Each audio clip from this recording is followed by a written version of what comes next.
Olá, tudo bem com você? Tudo jóia? É o seguinte, a gente hoje vai conversar um pouquinho e nós vamos começar com uma dica que eu acho bastante importante para quem precisa fazer uma amostra de regulagem, um teste de listras, um teste de fio, qualquer coisa que você queira fazer de forma provisória, né? Então, é o que eu chamo de início automático. Já diz tudo, né? Começar um trabalho de uma forma rápida, automaticamente e tal. Só que é preciso um procedimento para isso. Então, vamos lá. Eu quero fazer um teste de regulagem, vamos dizer. Você precisa da régua um por um, né? Essa que seleciona um por um. Mas aqui eu vou, como amostra, eu vou puxar todas as agulhas correspondentes a esse tanto, mas você pode usar a quantidade de pontos que você quiser, tá? Puxá-las para a posição de agulhas suspensas. E vou, usando o outro lado, o lado dentado da régua, devolver a metade dessas agulhas para a posição de trabalho, tá? Aí eu posso fazer o contrário? Pode. Você pode fazer o seguinte: você puxa para a posição de trabalho as agulhas, todas, e aí você pega a um por um e puxa para frente. O efeito é o mesmo.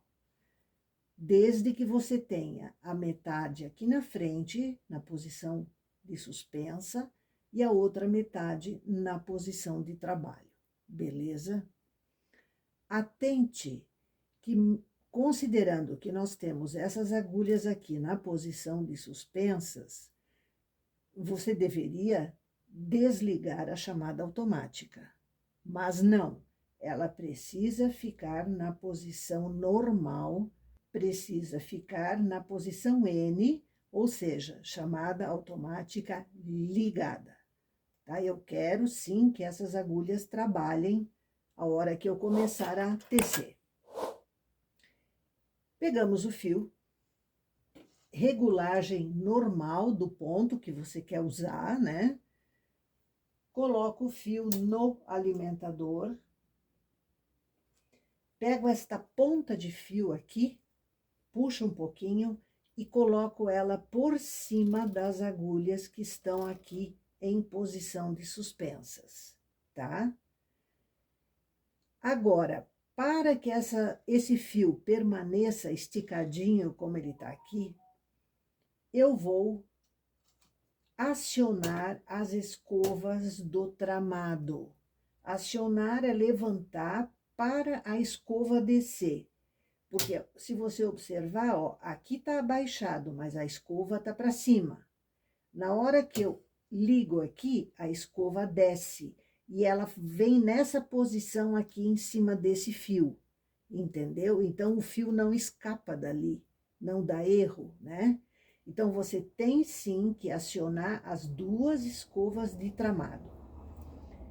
Isso feito, você vai tecer. Observe, teceu, pegou o fio em todas as agulhas. Vamos voltar. Teceu normal, ponto meia.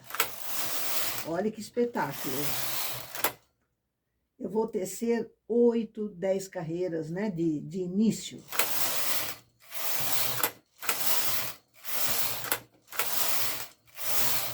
Pronto. Desligo essas escovas do tramado e a partir daqui, como eu já teci aqui 10 carreiras, 8, 10 carreiras, eu posso fazer a minha amostra normalmente, tá? Daqui para cima, normal. Você vê, eu não uso pesos no ponto que eu chamo de liso, né? Porque é um ponto que não trabalha nada, é o ponto meia, aqui no direito e aqui o ponto tricô. Então, aqui você vai fazer um teste do que você quiser. Se for de cartela, talvez tenha que usar peso normal, beleza. Eu vou mostrar para você por que que isto é uma amostra temporária. Observe aqui. No início, a gente vê o fio. Esse fio aqui, que nós colocamos por cima da agulha, tá aqui, ó. Ó, eu posso puxar ele se eu quiser, entendeu? Isso me diz que, ó, se eu puxar, olha o que vai acontecer.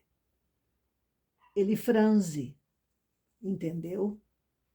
Só que é um franzido muito perigoso. Não recomendo utilizar esse franzido aqui, seja para touca, seja para o que for. Porque se este fio arrebentar aqui, vai desmanchar tudo. Então, isto aqui é apenas e exclusivamente para alguma amostra que você precise fazer. Mas é uma coisa, como você viu, rápida, simples, fácil, que não tem mistério nenhum. Beleza? Teste para experimentar se funciona, se não funciona. Vai funcionar, é claro, né? Se funciona comigo, vai funcionar com você também. Beleza? Eu tenho recebido algumas perguntas interessantes aqui. A primeira delas diz respeito ao próprio YouTube. Iva, você está ganhando mais dinheiro do YouTube do que do tricô? Eu disse, como assim? Eu nem estou ganhando dinheiro do YouTube, né? Não, porque eu vi que agora os seus vídeos têm propaganda. Gente, não sou eu que estipulo essa publicidade, tá? Ela é selecionada pelo YouTube e ela se deve ao fato de que eles têm um limite até o qual os seus vídeos não têm anúncios e tal. Então, a partir dali, você passa a ser monetizado, e já desde janeiro estava um rolo, faz ou não faz, enfim. Então, esses anúncios que você vê não são programação nossa, a gente desconhece quem são os anunciantes, a gente não tem, nesse item, a gente não tem interferência nenhuma. É verdade, sim, que o YouTube remunera o fato de anunciar no canal da gente. Mas se vocês vissem o valor dessa remuneração, vocês iam cair na gargalhada. Então, é uma remuneração simbólica, é uma coisa extremamente, eu diria que pequena, que ela não tem... eu não diria que importância, mas ela não tem peso praticamente pelo tanto que a gente eventualmente imagina, né? Quando você vê que as pessoas anunciam e gastam e pagam e tal. Então, não. A remuneração do meu trabalho está focada estritamente no nosso curso, e esse é o meu trabalho principal. O que eu faço aqui é uma coisa genérica, é uma coisa realmente para ajudar as pessoas que eventualmente estão distantes demais, até em outros locais e tal, outros países, melhor dizendo, e que são dicas que eu geralmente não tenho como, por exemplo, mostrar no nosso curso, entende? Então, eu procuro fazer coisas que sirvam a todas as iniciantes, sejam alunas ou não alunas, entendeu?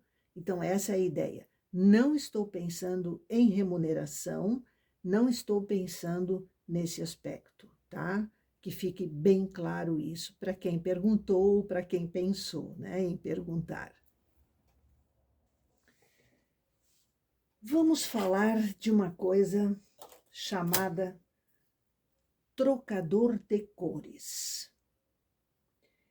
Há muitos anos, já desde muitos anos, eu venho acumulando assim uma sobre a outra, já tem um prédio de altura da pergunta: Iva, eu quero fazer um motivo único, mas eu não quero que fique fios. Eu posso usar o trocador de cores?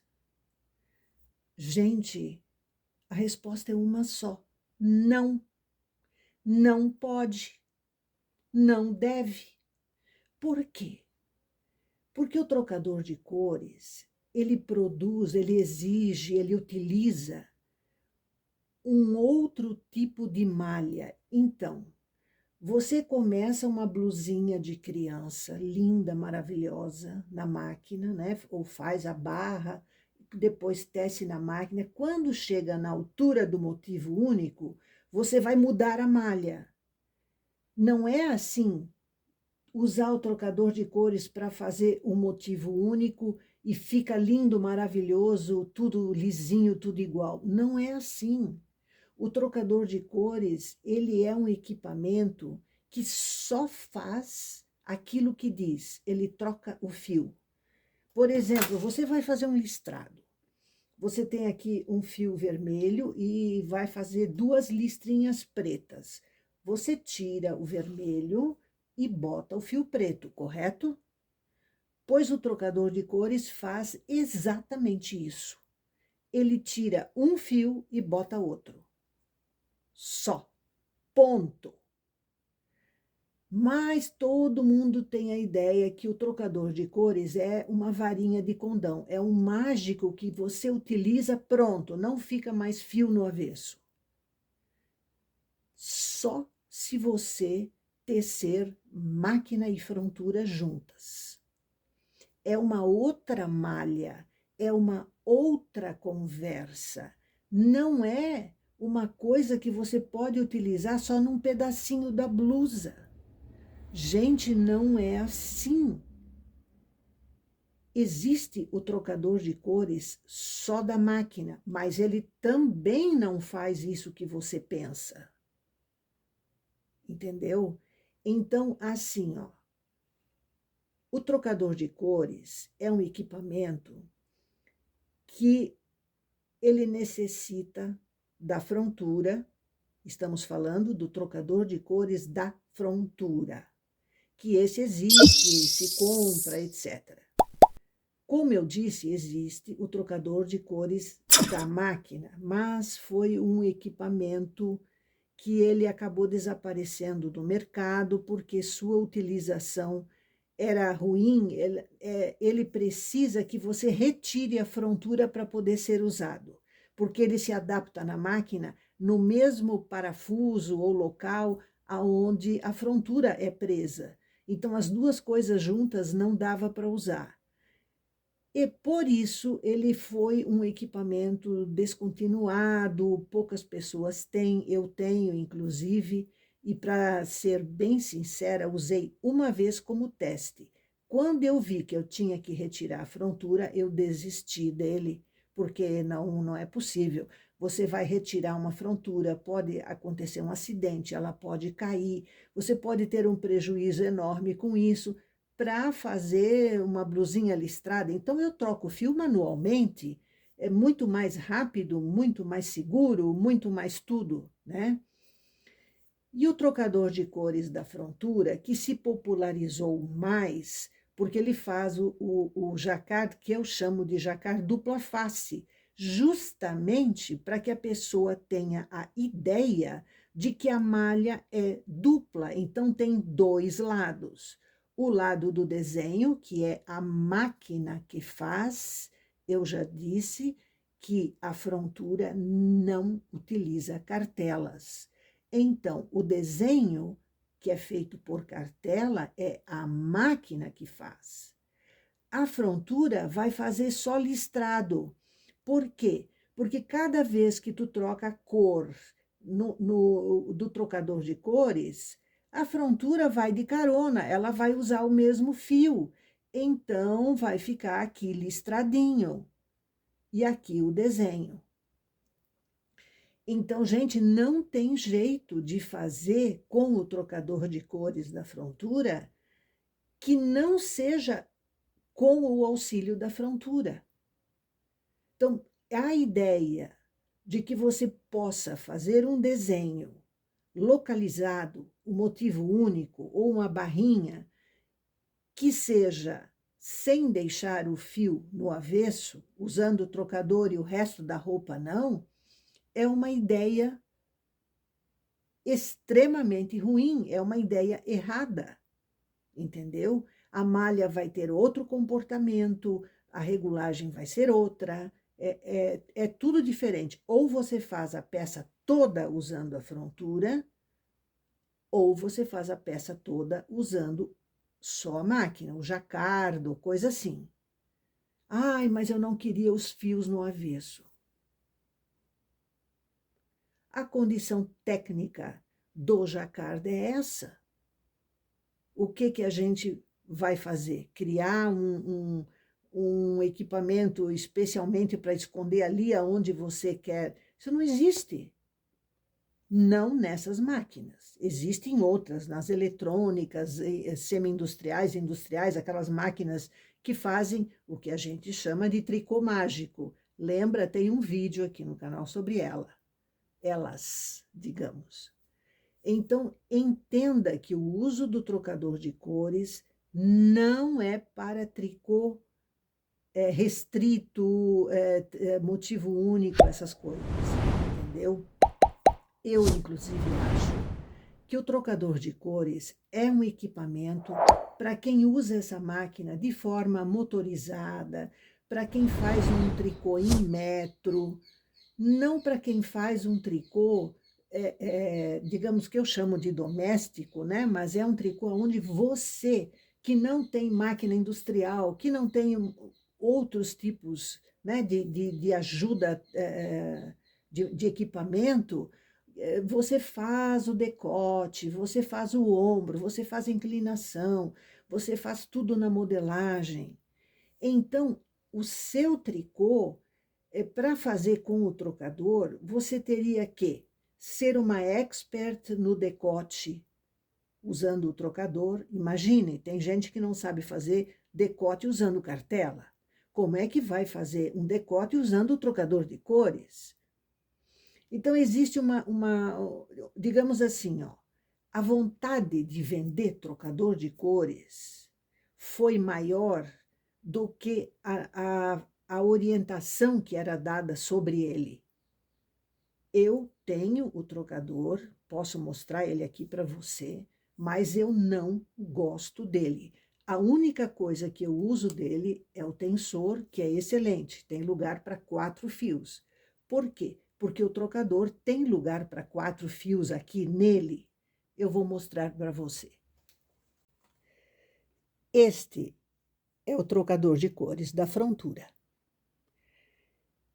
Ele tem um braço aqui de apoio, ele encaixa na máquina aqui onde a barra de espuma entra, ele fica no ar, como está aqui, e aqui vão os 4 fios que você pode usar com ele. Então, o que ele faz? Ele só troca o fio automaticamente, é verdade, do alimentador, que não é esse, é um semelhante preparado para essa troca.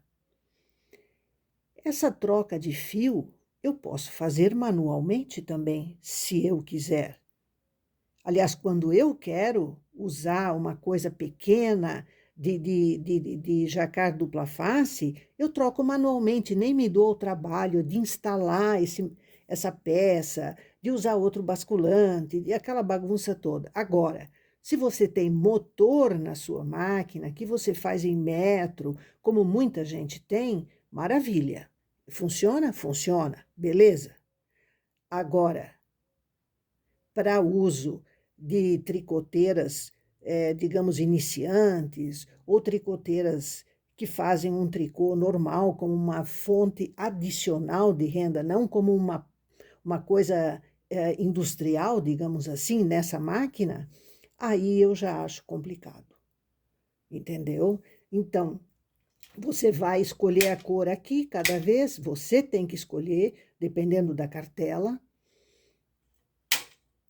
mas a utilidade dele no nosso tricô, bom, bonito e barato, é muito relativa, beleza?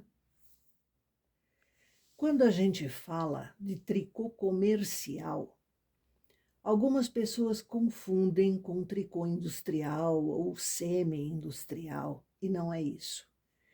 Eu quero explicar para você. Quando a gente faz tricô para família ou sob encomenda, você geralmente tem que fazer a modelagem para aquela pessoa, você tem que medir para poder produzir dentro daquelas medidas que a pessoa quer.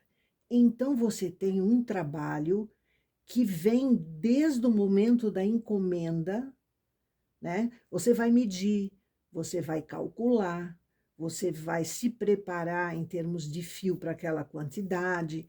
Então, você tem uma perda de tempo, certo? Na preparação.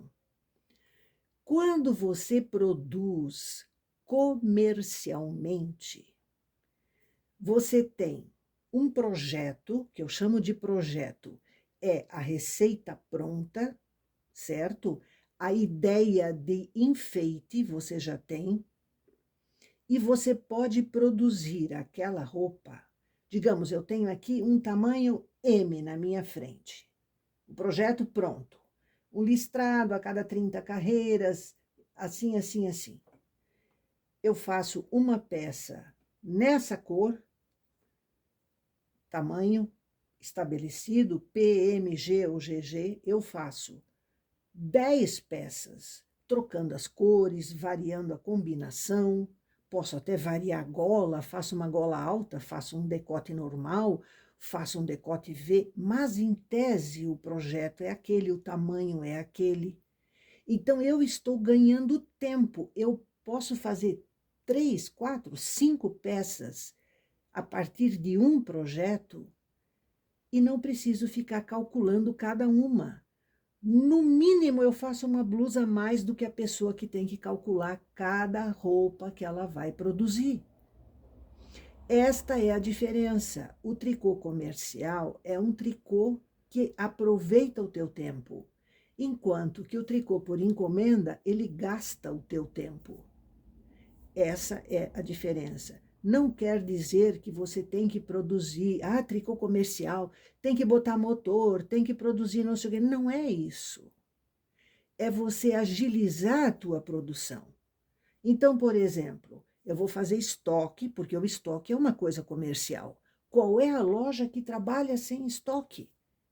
Então, você é produção, produtora, fabricante, mas também é a pessoa que vende. Então, você tem que funcionar como uma fábrica e como uma loja. O que uma fábrica faz?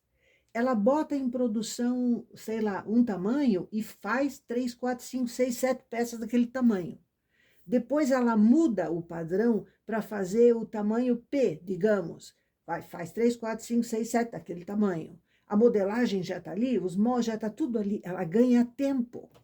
Ela produz mais do que ficar de uma em uma. Agora está na vez a blusa tamanho GGG lá da fulana. Depois vem uma que é tamanho M, que é da outra amiga, outra cliente. Então, você está perdendo tempo com isso. Essa é a diferença. Você faz num dia, digamos, 2 conjuntos de roupa, ou que seja um, vamos lá, que seja um conjunto. Você faz, sei lá, uma calça e uma blusa, ou faz 2 blusas, ou 2 calças num dia, enfim. Você não perdeu a metade do dia calculando, perguntando para a cliente se essa cor com essa cor é boa, você já tem um estoque, ela vai olhar como numa loja, gostei dessa. Ai, como essa está bonita. Entendeu? Essa é a diferença. Então, num mês, você pode fabricar e vender, que seja um conjunto por dia. É muito melhor do que você perder o dia calculando, produzindo, costurando aquela peça para uma cliente. Entendeu? Essa é a diferença. Tricô comercial é uma forma de produção e tricô sob encomenda é outro. Inclusive, o tricô comercial, ele quase exige que a pessoa tenha uma especialização naquilo. Por exemplo, eu vou fazer só cachecóis. Ah, mas cachecol é fácil. Ah, é? Vá ver os modelos que existem de cachecóis, os pontos utilizados, os enfeites que se pode colocar. Tem cachecol com bolso para celular, tem infantil, juvenil, com 2 bolsinhos para a criança botar os tesouros delas dentro, para elas aquecerem a mãozinha, entendeu? Cada tipo de coisa tem as suas minúcias, as suas possibilidades, as suas variações. Agora, se você pensa em fazer só cachecol, desculpe, reto, isso é outra coisa. Você não está pensando em criatividade, você não está pensando em cativar a cliente por alguma coisa especial. Está compreendendo? Então, se você se especializa em poncho, as gaúchas vão adorar isso, né? Ou se você se especializa em mantas largas, chiques, maravilhosas, se você se especializa em chales, nossa, um chale é uma coisa maravilhosa, chique no último. Um chale pode ser usado como gola, pode ser usada como abrigo, pode ser usada como um acessório de enfeite. Eu já vi gente usando um chale amarrado na cintura. Então, especialize-se, escolha uma coisa e você verá que vais encontrar no mercado acessórios para, por exemplo, para quem faz roupa de bebê ou para quem faz roupa de jovens, que acrescentam ao teu tricô um charme especial. Especialize-se, procure se concentrar num tipo de coisa que você goste de fazer.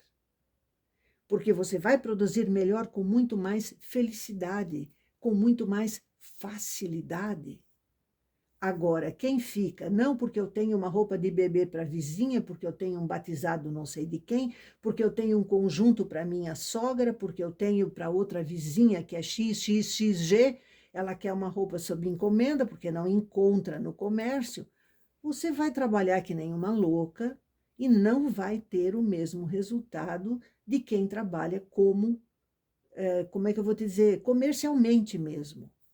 Entendeu isso? Essa é a diferença. Não é você virar indústria. Quem usa a máquina de tricô para tecer em metro é uma outra conversa. É completamente diferente do que aquilo que você quer fazer, certamente, com a sua máquina em casa. Certo? Então, pense nisso. Chama-se especialização, chama-se nicho de mercado. Você pode andar na rua e olhar as coisas, as vitrines, as lojas, que vendam os produtos que você, da mesma linha que você quer fabricar, para ter ideias. Pesquisa na internet lá, vai lá, bota lá chales, para ver o que te aparece. São coisas que você pode tirar ideias, entendeu? E não precisam ser difíceis de fazer. É claro que você não vai vender um chale por R$ 500, né? Mas, tendo a tua lucratividade, tudo normal, com certeza existe mercado para tudo. Que seja bem feito, que seja bonito, que seja criativo, porque da mesma coisa tem de monte por aí. Joia? Beleza? Pense nisso, avalie, questione-se. O que eu posso fazer que todo mundo vai gostar no seu mercado? Se você está no Rio Grande do Sul, você pode fazer ponchos. Se você está no Espírito Santo, você não vai fazer ponchos. Concorda? Então, depende muito de onde você está. Joia?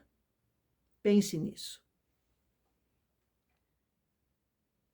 Ainda dentro do pensamento de ganhar dinheiro, que é o que todo mundo no fundo quer, existe uma armadilha extremamente perigosa e que é o tricô por encomenda.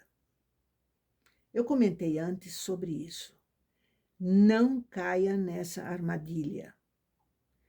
Uma coisa é a sua filha encomendar uma blusa com você, mãe, faz para mim uma blusa assim, da cor tal, para eu usar com aquela calça comprida XYZ. Isso é uma outra situação. Quando é para você, para sua família, que eu chamo de consumo próprio, né, dentro da família, dos próximos, você faz o que você quiser. Eu acho necessário, acho importante, acho certo, beleza. O que eu falo é para pessoas de fora da sua porta. Para fora, você não deve aceitar esse tipo de coisa se você quiser ganhar dinheiro. Agora, talvez ganhar um pouquinho, não quer dizer que você vai trabalhar com prejuízo, mas você não vai, talvez, ganhar o dinheiro que você poderia ganhar. É isso que eu digo. Tricô comercial é tricô comercial, né? Então, cuide muito com a armadilha da encomenda. Pense nisso. Porque a cliente, quando ela vem para você e diz, eu quero uma blusa cor-de-rosa, com não sei o quê, com o decote assim, com a gola assim, ela tem uma ideia na cabeça, que de repente até ela viu numa revista e achou a blusa maravilhosa. Só que ela está transmitindo a ideia para você, você vai fazer. E se na hora que você entregar, ela diz, mas não era assim, não era isso que eu esperava, não era isso que eu queria. Entendeu? É muito difícil transmitir uma ideia de maneira que você faça exatamente aquilo que ela tem na cabeça. Então, a encomenda é um perigo, gente. Tem que tomar cuidado. Pense nisso.